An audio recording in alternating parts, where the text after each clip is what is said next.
नमस्कार, मैं अनिल यादव और आप देख रहे हैं एचएचएस हरियाणा न्यूज़। हम आपके आज बातचीत करवाएंगे। हमारे साथ मौजूद हैं फर्रुखनगर से वरिष्ठ पत्रकार श्री कृष्ण सभरवाल जी।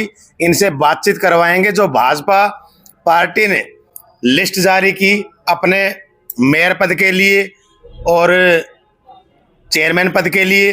तो कितनी नगर पालिकाओं में भाजपा ने सिंबल पर चुनाव के लिए मना कर दिया या उस लिस्ट में वो स्पष्ट कर दिया कि 9 नगर पालिकाओं में सिंबल पर चुनाव नहीं लड़ेगी भाजपा।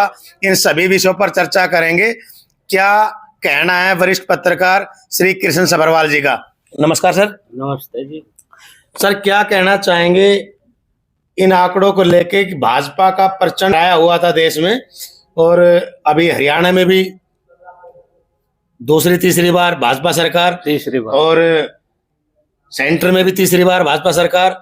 तो इन चुनावों में सिंबल का ना देना, खासकर बातचीत करेंगे हम फर्रुखनगर नगर पालिका की, क्या प्रभाव पड़ेगा सर? 9 नगर पालिकाओं सहित हरियाणा में जिसमें फर्रुखनगर भी आता है जी, 9 की 9 में ऐसा लगता है कि भाई जो अपना हाईकमान है उन्होंने डिसीजन इस वजह से लिया होगा कि ज्यादातर प्रत्याशी बीजेपी की ही वोट मांग रहे हैं। प्रत्याशी ज्यादा होने से बीजेपी के जी, इस वजह से इन्होंने सोचा कि भाई एक को देंगे तो बाकी नाराज होंगे। ये भी हो सकता है जी।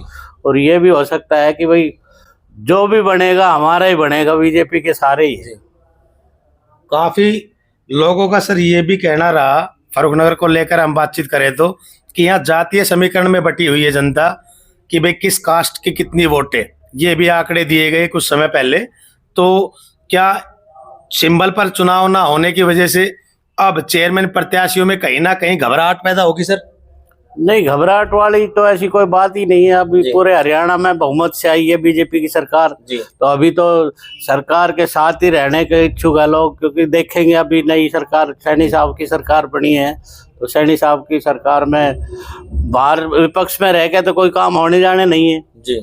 इसलिए सभी ये सोचते, पढ़ी लिखी जनता है, पढ़े लिखे वोटर है, सभी ये सोचते हैं कि जो सरकार चल रही है उसके साथ रहे, विपक्ष में कोई जाना नहीं चाहेगा। यही कारण रहा कि कांग्रेस का कोई प्रत्याशी नहीं मिला टिकट मांगने के लिए।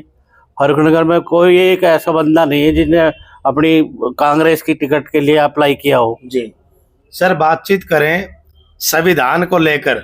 आज प्रत्येक प्रत्याशी बाबा साहब को अगुवाई कर रहा है, उनको आगे लेके अपनी वोट का जरिया बना रहे हैं।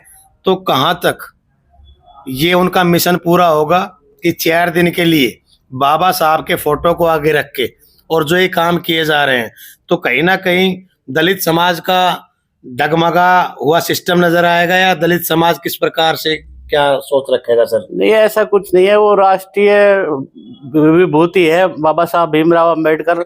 अमेरिका तक ने इसको सिंबल ऑफ नॉलेज का खिताब दे रखा है और अमेरिका की सबसे बड़ी यूनिवर्सिटी है, वहां पर इनका स्टैचू लगा हुआ है जिसके नीचे सिंबल ऑफ नॉलेज लिखा है। वर्ल्ड फेम आदमी है तो इसका तो मैं नहीं समझता कि वही वोट डगमगाएंगे। बाबा साहब का हर बिरादरी आज सम्मान करती है। भाजपा ने भी अच्छा सम्मान किया। भाजपा पार्टी ने कई जगह अच्छे अच्छे स्टैचू लगाए, इसके नाम से संग्रहालय बनाए हैं। तो ऐसा कुछ नहीं है कि भाई बाबा साहब के नाम से वोट डगमगाएंगे। वोट सभी देंगे, 36 बिरादरी के लोग देंगे। ऐसी समाज विशेष तौर पर तवज्जो देगा। जी सर, और दिल्ली चुनाव में मंत्री अनिल विज जी के द्वारा हरियाणा के मुख्यमंत्री और प्रदेश अध्यक्ष बड़ौली जी, मुख्यमंत्री नायब सैनी जी के ऊपर भी आरोप लगाए गए। तो उन पर कहीं हरियाणा जो दिल्ली में सरकार बनी वहां भी माहौल थोड़ा सा डगमगाया। क्या अब इन चुनावों में भी इन चीजों का कुछ फर्क पड़ेगा सर? नहीं, ऐसा कुछ नहीं है। एक आध अपवाद तो हर पार्टी में होते हैं, हर समाज में होते हैं। विज जी का अपना वो है भाई, क्या उसका विचार है, लेकिन सैनी साहब है जो हमारे सीएम है वो बहुत अच्छे आदमी, मिलनसार आदमी है। मुझे नहीं लगता उसको किस वजह से उसने टिप्पणी की है, मुझे नहीं लगता इसका कोई चुनाव में असर पड़ा होगा। जी। नगर पालिका फर्रुखनगर चुनाव को लेकर सर ये भी मेन मुद्दा रहा कि यहाँ पर काफी सैनी चुनाव दौड़ में और टिकट की दौड़ में भी थे। तो वो मतलब अदर, और अगर प्रत्याशियों की बातचीत करूं तो सुबह भी मेरी एक प्रत्याशी से बातचीत हुई, उनका ये कहना था कि भाई हरियाणा के लिए वाकई में एक महान व्यक्ति हैं नायब सैनी जी। उन्होंने कास्ट की कोई पैरवी नहीं की, इसलिए यहाँ पर चुनाव सिंबल पे नहीं हो रहा। तो सर क्या ये वजह भी हो सकती है? नहीं, जब उनके पास आवेदन पहुंचे होंगे जी उन्होंने देखा कि भाई सभी, और उन्होंने फीडबैक ली कि फर्रुखनगर जैसे शहर में, फर्रुखनगर जैसी छोटी नगर पालिका में अगर ज्यादातर लोग जो दावेदार है वो टिकट बीजेपी की मांग रहे हैं जी, तो उसमें कोई ऐसी बात नहीं, अच्छी सोच है उनकी। सर आप यहाँ से जो भी बनेगा वो बीजेपी के पाले में जाएगा, मेरा अपना मानना है। जी सर, यहाँ से सरकार के साथ ही रहेगा। फर्रुखनगर की अगर बातचीत करें तो आपसे कोई समस्या छुपी नहीं है। आप क्या संदेश देना चाहेंगे, क्या कहना चाहेंगे आने वाले चेयरमैन के लिए कि उनको क्या, कौन सा ऐसा काम महत्वपूर्ण रखना चाहिए या आगे रखना चाहिए जो फर्रुखनगर के लिए उचित हो? क्योंकि काफी ऐसे काम हैं। अब अगर मान के चले कि 50 बेड का जो हॉस्पिटल माननीय विधायक बिमला चौधरी जी के कार्यकाल में इसको मनोहर लाल खट्टर जी ने, पूर्व मुख्यमंत्री जी ने इसको पास किया था। उसके बाद काफी नेताओं ने इस पर अपनी मोहर लगाई।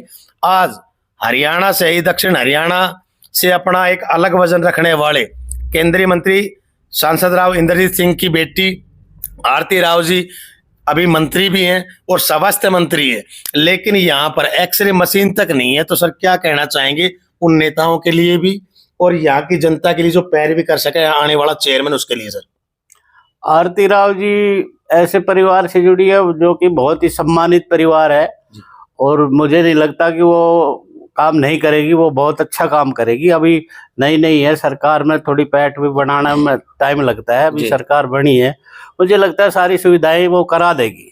जी, और यहाँ के चेयरमैन के लिए सर क्या सोचते, पहले प्राथमिकता किस चीज की रखी जाए? पहले प्राथमिकता मेरे अपनी नॉलेज के हिसाब से युवाओं के लिए खेल की जगह नहीं है, बढ़िया सा खेल स्टेडियम हो तो हमारे नगर का भविष्य, हमारे जो भविष्य युवा ही है, युवा जब सक्षम होंगे, हर तरह से हेल्दी होंगे तो धन भी कमाएंगे भाई, पढ़ेंगे भी। तो सबसे पहला तो मेरा मानना है कि खेल स्टेडियम बढ़िया होना चाहिए। अपने यहाँ की ट्रैफिक व्यवस्था को लेकर सर बातचीत करें तो वो भी बिल्कुल ना के बराबर है।